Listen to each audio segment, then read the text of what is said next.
When people think of a disease, they think of something that is degenerative and that will hurt you and kill you. Autism is not a disease. It is a developmental disability. It's about living our best possible lives with this condition.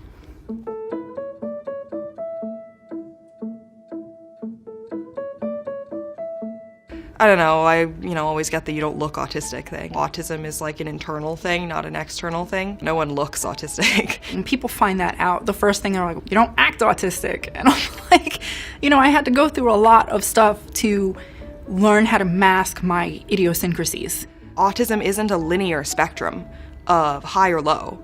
It's a whole bunch of different traits that are on their own spectrums. That's kind of a 3D weird mess. Autism is simply a different way of thinking and seeing and, and interacting with one's world. I view autism as realness. The words high functioning and low functioning are used by people, again, who are talking about autism from an outside point of view. So rather than using those labels, we tend to say minimal support needs and high support needs to describe the different kind of levels of the spectrum that people fall on. I definitely would disagree with the idea that we're not emotional. I think we're actually highly emotional. I think that many times we don't express it the way that people expect. I like the comparison to Vulcans. In Star Trek, lore, the Vulcans feel more strongly than humans. They just, don't show it. We're feeling it. It's there. It just might not come out. And then other times it might be overly expressed. I mean, sometimes, we'll cry. I mean, that might be at, weird moments. I mean, well, you might think they're weird. I don't think they're weird. It can be so overwhelming, so intense that in order to function, you kind of have to sort of be still or shut down a bit. We can't filter them out because we feel them so strongly, so we shut down as a way of processing all those emotions. It takes a lot of effort to appear the way I do right now. It takes a lot of conscious awareness. Social skills are like a muscle for us. People will often say to me, "Oh, you're so high functioning, I would never know you had autism unless you said something." And I say, well, you don't live inside my skin, and you don't know how hard it is for me sometimes just to get through a day. It's very, very draining. Even with people that I care for or enjoy being around, I have to psych myself up to be around them. All the little things that everyone does unconsciously, autistic people do manually, so that adds up. What I'm doing with every part of my body, I am to some degree aware of and trying to do. A lot of women that I know who are autistic are not diagnosed until their 20s, 30s, or even beyond. A large part of this is because the way that we diagnose autism is by using criteria that were created observing boys. And autism looks different in girls and women than it does in boys. People don't expect to see someone that looks like me or my two youngest children who are on the spectrum also. We know that anyone can, be on the spectrum. I didn't become aware of Asperger's until I was already an adult. At the time, finding a doctor was really difficult because there were people that were like, oh, women don't have that. And then there were other people that were like, well, you're too high functioning. I was in my early 30s when I was diagnosed myself. After my children were, I don't think I would have been otherwise. Women are underdiagnosed, Black women especially, and I think there's also this idea of, the strong Black woman, you kind of have to hold down the family and be able to just keep going and not address, your, whatever needs that you have, your support needs, not prioritize self-care. We just kind of slip through the cracks through the majority of our lives. I remember parent-teacher conferences of teachers telling my mom that I should be in special ed, I was an ideal homeschool candidate, there was something wrong with my brain. I remember that one, that was cool. And now I feel a lot better. I feel like, okay, I know why I'm this way, I know why other people are the way they are, so I can bridge this gap. You invite a girl back to your apartment to watch a movie and she thinks you're just watching a movie. Netflix and chill doesn't literally mean Netflix and chill. That often does happen when you have someone who is inherently a little bit more naive because they're so literal. When we think of people on the spectrum as not being interested in sex, not having any kind of sex drive or sexual interest, and it's just not true. We just may need more support in order to learn how to make that happen. We don't naturally understand the nuances that are involved in this, and there are a lot of nuances. There's a huge thing where people think that people on the spectrum that they all don't have relationships, and if they do, that it doesn't even reach a sexual point.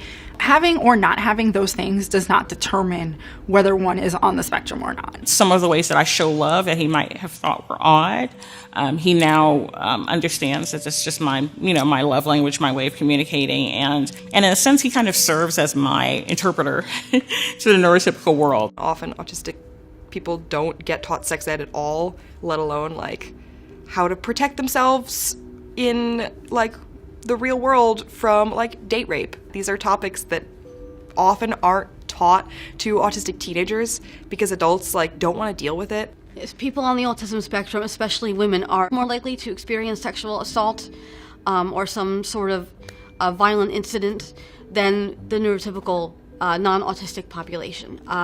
We are very vulnerable. We definitely can be more trusting because we are very honest and upfront people, so we don't think that other people might not be so honest and might, be trying to hurt us. One of the traits of autism is not reading between the lines in social interactions, and so much of like dating and sexuality is supposed to be indirect and subtle, and that it's like inappropriate to talk about sex in a direct way, even when you're teaching it as sex ed. Most of what they tested us on were like the mechanics and like, can you label the diagram? No one's teaching the social aspects. And honestly, this is where autistic people are the canaries in the coal mine.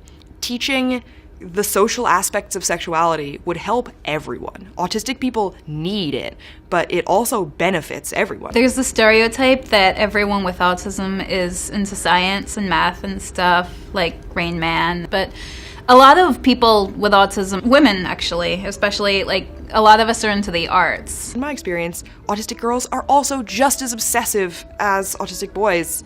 They're just obsessed with, fantasy novels or like their favorite bands or whatever, like not, planes, trains, and automobiles. Definitely. I'm more of a social science and literary person, and I've met a lot of other people on the spectrum who are into languages or music or art, and I think we thrive in some of those non-traditional areas. I just sang at Carnegie Hall. I'm a writer. I definitely started off with the interests of astronomy. I actually ended up being one of the Mars One finalists, but it tends to be a stereotype, and I did fall into that stereotype. When I was younger and I had no outlet, nobody wanted to hear from me, and I felt that I couldn't be myself, so I turned to writing. People picked on me for any number of things, and I didn't know why. I didn't know what it was that they saw that was different. Nobody would ever tell me that. It's like somebody making fun of a blind person, only in this case you're blind socially. I felt broken. I felt strange. I felt different. Everything was so simple for other people. Everything they understood so easily that I couldn't understand, that I couldn't grasp or do. I just didn't understand what was so wrong with me. The travails and difficulties I experienced with bullying and with being suicidal from a very young age. And I would say that we all start from somewhere, but that isn't necessarily where we're going to end up. And you have to believe that there is going to be a future. I didn't have that belief at that point. I didn't know that I was even going to have a future. It's very difficult to go through many, many years, especially as a child, having no friends and no one willing to extend a hand out of friendship to you.